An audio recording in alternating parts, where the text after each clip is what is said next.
नमस्कार। मैं पटेल धीरू भाई, इंडियन ट्राइबल वेलफेयर एसोसिएशन का प्रेसिडेंट। मैं आपको ये बताना चाहता हूँ कि हाल ही में 30 अगस्त 2018 को सुप्रीम कोर्ट से 5 जजेस बेंच का एक SC/ST के ऊपर में फैसला आया है। वो जजमेंट हमारे भारत देश को तोड़ने वाला है, क्योंकि सुप्रीम कोर्ट ने ये कहा है कि एक स्टेट का शेड्यूल कास्ट या शेड्यूल ट्राइब दूसरा स्टेट में जा कर के शेड्यूल कास्ट या शेड्यूल ट्राइब का रिजर्व पोस्ट में सरकारी नौकरियों में या शैक्षणिक संस्थाओं में एडमिशन नहीं ले सकता है। हमारे सुप्रीम कोर्ट ने आर्टिकल 16(1) और 2 को पूरी तरह से नज़रअंदाज किया है। उसने कहीं पर नहीं लिखा है आर्टिकल 16(1) और 2 क्लोज।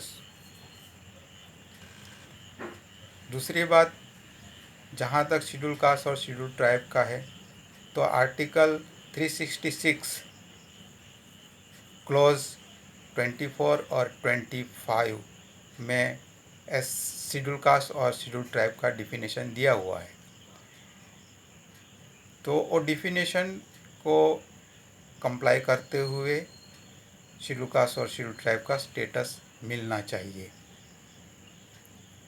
आर्टिकल 341 और 342 में जो लैंग्वेज यूज़ किया है, वो लैंग्वेज फ्यूचर टेंस के लिए यूज़ किया गया है, और आर्टिकल 366 क्लोज 24 और 25 में जो लैंग्वेज यूज़ किया गया है, वो प्रेजेंट टेंस में लैंग्वेज यूज़ किया गया है।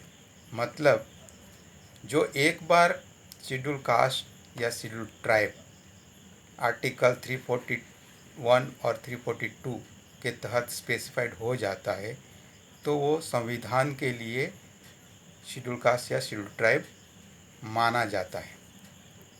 लेकिन हमारे सुप्रीम कोर्ट ने आर्टिकल 342 और 341 को ही डिफिनेशन मान लिया है, और उसी को रखते हुए एक स्टेट से दूसरा स्टेट में शेड्यूल कास्ट या शेड्यूल ट्राइब का स्टेटस नहीं दिया जा सकता, ये बोला है। जहाँ तक आर्टिकल 341 और 342 का बात है, तो वो केवल प्रेसिडेंट को नॉमिनेट किया गया है कोई भी कास्ट या ट्राइब्स को स्पेसिफाइड करने के लिए, और प्रेसिडेंट द्वारा जो नोटिफिकेशन निकलता है, उसका बाद में उसको अगर शेड्यूल से बाहर करना है या शेड्यूल का अंदर किसी कास्ट या कम्युनिटी को लेके आना है, तो केवल वो पार्लियामेंट को ही पावर दिया गया है। किसी अथॉरिटी या किसी कोर्ट को बाहर निकालने के लिए या इंक्लूड करने के लिए कोई भी उसमें पावर नहीं दिया गया है। जबकि सुप्रीम कोर्ट हमें एक स्टेट से दूसरा स्टेट में नौकरी पकड़ने से बाहर कर रहा है। और दूसरी सबसे इम्पोर्टेंट बात यह है कि सुप्रीम कोर्ट ने जो ऑल इंडिया बेसिस में जो गवर्नमेंट जॉब होते हैं, उसमें अलाउ किया है, उसमें कोई भी स्टेट का या कोई भी यूनियन टेरिटरी का शेड्यूल कास्ट और शेड्यूल ट्राइब अप्लाई कर सकता है। लेकिन स्टेट या यूनियन टेरिटरी में अप्लाई नहीं कर सकता है। तो क्या सेंट्रल गवर्नमेंट जॉब के लिए अलग से आर्टिकल है और स्टेट और यूनियन टेरिटरी के लिए अलग से आर्टिकल है? ऐसा तो संविधान में कहीं नहीं लिखा है। संविधान में केवल एक ही आर्टिकल शेड्यूल कास्ट के लिए है और एक ही आर्टिकल शेड्यूल ट्राइब के लिए है। जहाँ तक डिफिनेशन का बात है, तो डिफिनेशन में क्लियर लिखा है, कास्ट और community specified under article 341 as are deem as are deem कहा गया है, और आर्टिकल 342 में शैल बी डीम कहा गया है। मतलब shall be deem means future tense, और एज आर डीम मतलब प्रेजेंट टेंस। तो सुप्रीम कोर्ट को बहुत ही गहराई से लैंग्वेज को देखना चाहिए और उसका ऊपर में गहन अध्ययन करके जो गरीब, लाचार, अनपढ़ शेड्यूल कास्ट और शेड्यूल ट्राइब है, उनकी रक्षा करनी चाहिए।